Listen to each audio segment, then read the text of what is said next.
মানে ডাইনিং এর একেবারে শেষ প্রান্তে বসে বসে এখন বেদানাটা খেয়ে ফেলি। কেমন পরীক্ষা হলো? ভয়ে কাঁপছে? খেয়ে নাও খেয়ে নাও, তাই জানে লোকজন যদি আসে আর জল হয়তো কি অবস্থা হবে। Hello everyone, good morning, welcome back to my channel. নতুন আরও একটা দিনে, নতুন আরও একটা সকালে, নতুন আরও একটা ব্লগে প্রত্যেককে স্বাগত জানাই। আজকে হচ্ছে রবিবার, আজকে আমাদের ঘাট কামান, আর সেই কারণে কিন্তু প্রচুর কাজ, প্রচুর কাছাকাছি সব কিছুই আছে। তো সাথে থাকো আমার। আজকে কিন্তু আমরা তেল হলুদ সমস্ত কিছু খেতে পাবো, শাশুড়ি মার কাছে শুনলাম। আর আমার ছেলে গেছে এইদিকে গানের পরীক্ষা দিতে, মানে আমার হাজব্যান্ড নিয়ে গেছেন, হাজব্যান্ডও চলে এসছেন। তো ওনার তো ওইদিকে ঘাট কামান হবে, সবার হবে। তো চলো সাথে থাকো। বড়মশাই চলে এসেছিলেন কালকেই, আর বিকাল টাইমে দেখতেই পাচ্ছ অনেকগুলো ফল নিয়ে এসছেন। এইদিকে বেদানা আছে, আর এই যে মোসাম্বিও আছে, আর এখানে দেখতেই পাচ্ছ নাশপাতি আছে। নাশপাতি খেতে কিন্তু আমি খুবই ভালোবাসি। তো নাশপাতিগুলো কিন্তু মনে হচ্ছিল কখন খাবো, তবে কি বলতো একটা বেদানা কাটা ছিল তো সেটাই খেলাম। আর এই যে পেয়ারা আর শশা আছে, পেয়ারাগুলো তো মনে হচ্ছে আর খাওয়া যাবে না, তবে শশাটা খাওয়া যাবে, এগুলো আগের যদিও বা। তো চলো, অনেক কাপড় কাচাকাচির আছে, সেগুলো কিন্তু মাসি টেনে টেনে বের করেছেন। আগের দিনেও কিন্তু অনেকগুলো কাপড় কাচা হয়েছে। আর এই যে আজকে মশারি আর কয়েকটা বলতে পারো বিছানার চাদর আর বালিশের কভার, এই যা বাকি ছিল, আর কিছুটা মানে পাপোশ যা যা ছিল রুমে সেগুলো বের করা হয়েছে। আসলে কি জানো তো, এই মাসিকে না আমাকে কিছু বলতেও হয় না, মাসি আমাকে নানা রকমের নিয়ম কানুন শেখান, আর আমি কিন্তু সেগুলো নতুনভাবে শিখছি। আসলে অসুচ পালন ব্যাপারটাও আমি নতুন শিখছি। আর আজকে যেহেতু আমাদের ঘাট কামান, তাই দেখো আমি তো ওখানে যাইনি, কি কারণে যাইনি পরে তোমাদের সবটা জানাবো। আর এই তো আমি বাড়িতেই সমস্ত রকম নিয়ম পালন করছি। তবে যে সমস্ত নিয়ম পালনগুলো না করার নয়, মানে যেগুলো না করলেই নয় আর কি, সেগুলো মানে করতেই হবে। যেহেতু জ্যাঠা শ্বশুর মশাই, তাই বাড়িতে থেকে কিন্তু সমস্ত নিয়ম পালন করছি। আর আমার ছেলে আর হাজব্যান্ড কিন্তু দুজনে মিলেই গেছেন ওই বাড়িতে। এই বেদানাটা কেটে ফেলেছে, তাই এটা খেয়ে ফেলি। ঘড়ির কাটায় বাজছে 9:30। এখন মানে হেনা করব, তারপরে স্নান করতে হবে।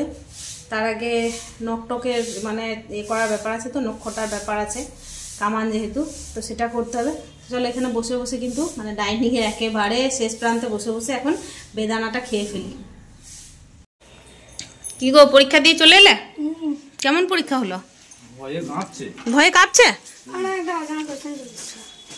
আমাকে গুরুমাকে ফোন করেছিলাম, তো গুরুমা বললো যে সঞ্চারী তো সঞ্চারী তো বলছে ওটা তো শেখানো হয়নি। তো শেখানো হয়নি তো কি করে করবে, ওটা সিলেবাসে ছিল না। যে বললো ওটা তো শেখানো হয়নি, ওটা কোনো ব্যাপার না, ওটা ধরে ফেলেছে, তাই বললো। বাদ বাকি সব ঠিক আছে? স্যার কি বললো? ভালো হয়েছে। কোশ্চেনটা ছাড়া আর বাকি কোশ্চেনগুলো পেয়েছো তো? জিজ্ঞেস করছে যে কার কাছে শিখো, দিয়ে ও তুমি দাদা ভাইয়ের নামও জানো? আমি জানতাম না তুমি নাম জানো। ঠিক আছে, যাই হোক পরীক্ষা তুমি খুব ভয়ে ঘামছিলে বলছে। ওইটা তো তোমার সিলেবাসে নেই বললো, সিলেবাসে কিন্তু সঙ্গীত তো 3 প্রকার উত্তর দিয়েছে, ভালো ভালো উত্তর দিয়েছে, জাজ করছে। তো গুরুমা তো বললো, বলছে ওগুলো তোকে শেখানো হয়নি, ওটা ধরে ফেলেছে, ওটা সিলেবাসেও ছিল না। আসলে কি বলতো, টিচাররা দেখেন যে এই কোশ্চেনগুলো বলতে পেরেছে, তাহলে এক্সট্রা পারছে কিনা দেখি, সেই জন্য বলা, বুঝেছো? না না, এর নাম লেখো, কি বলে ওর বাবা, বাবলু নন্দী। খোলো জামাগুলো খোলো। এটা খুলতে পারবো না। আচ্ছা, আর কার নাম? বাবলু নন্দী। বসো। আমার গেঞ্জি নয়, তুলো না।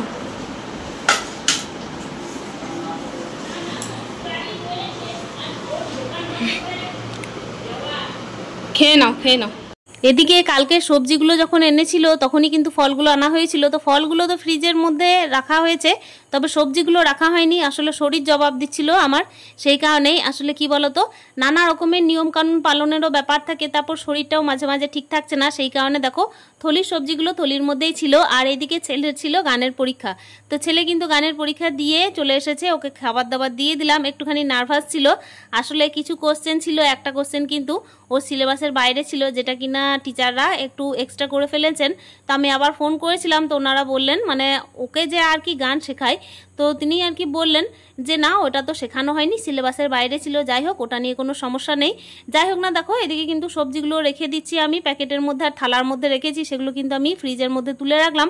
আর এই যে আলুটা রাখবো শুধুমাত্র ঢেলে, আর আলুটা কোন জায়গার মধ্যে রাখছি দেখতে পাচ্ছ, এটা হচ্ছে কিন্তু কেকের কৌটো। আমার ছেলের যখন 11 বছরের জন্মদিন হয়েছিল তখন কিন্তু এই কেকের কৌটোটা মানে আমি রেখেই দিয়েছিলাম।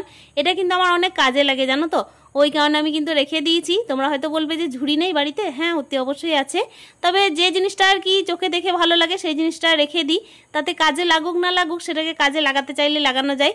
তো চলো এগুলোকে আমি গুটিয়ে রেখে দিই, আবার কিন্তু হেনা করতে হবে। আজকে যে বললাম অনেকগুলো নিয়ম আছে, সেগুলো তো মানতেই হবে, তাই না? এদিকে মাসির সমস্ত কিছু কাঁচা হয়ে গেছে, তাই দেখতে এলাম কতক্ষণে মাসির কাছে হেনাটা নেওয়া যায়। আজকে রোদ ভালো দিয়েছে, হ্যাঁ রোদ শুকিয়ে যাবে একবারে।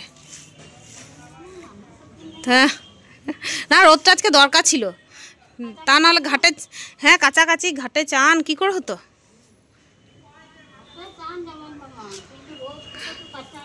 হ্যাঁ আর লোকজন নিয়েও তো অস্বস্তি রোদ না হলে।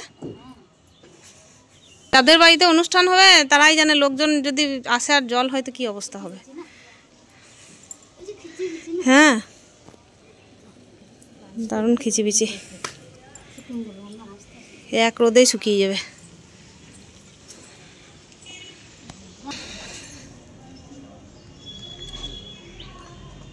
না পিত আসবে বলছে 2টোর পর, বাবা 2টো পর্যন্ত আমি বসে থাকবো? হ্যাঁ ওরা দোকান বন্ধ করে তারপর আসবে, ওই জন্যই বললাম। ও তো আজকে তো সারাদিন ও তো দোকান না খুললে এইদিকেই থাকবে। খুলে গেল নাকি পুরোটাই, নাইটি সেলাই।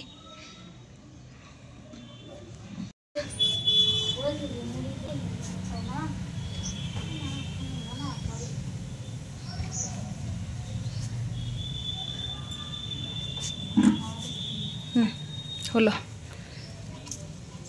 আজকে আর রোদে তাকানো যায় না, তো রোদ। হ্যাঁ তো সারাদিন পরে মানে স্নান টান করার পরে একটু খাওয়া দাওয়া করার পর আর কিন্তু কোনো ভিডিও করা হয়নি, কেন কি অনেকগুলো নিয়ম ছিল, যেরকম ধরো নখটার ব্যাপার ছিল, চুলে শ্যাম্পু নেওয়ার ব্যাপার ছিল, তারপরে কি হেনা লাগিয়ে বসেছিলাম, সেই কারণে অনেক দেরি হলো। তো চান টান করার পরে আমি 1:30টার সময় ভাত বসিয়েছি, তাহলে বলো আর কি করে হয়। এবারে আমি তো যাইনি ওখানে, ছেলে গেছিলো আর ওর বাবা গেছিলো, কী কারণে যায়নি সেটা তোমাদেরকে পরে জানাবো। আর আজকে দেখো এই একদম ভিডিওটা এন্ড করতে বসেছি, প্রায় ঘড়ির কাঁটায় বাজছে যখন ওই 8টা মতো, তো এই টাইমে। তো চলো আজকের ভিডিওটা আমি এখানেই শেষ করছি। আশা করছি আজকের ভিডিওটা তোমাদের প্রত্যেকের খুব ভালো লেগেছে। দেখা করছি নেক্সট ব্লগে, ততক্ষণের জন্য প্রত্যেককে টাটা।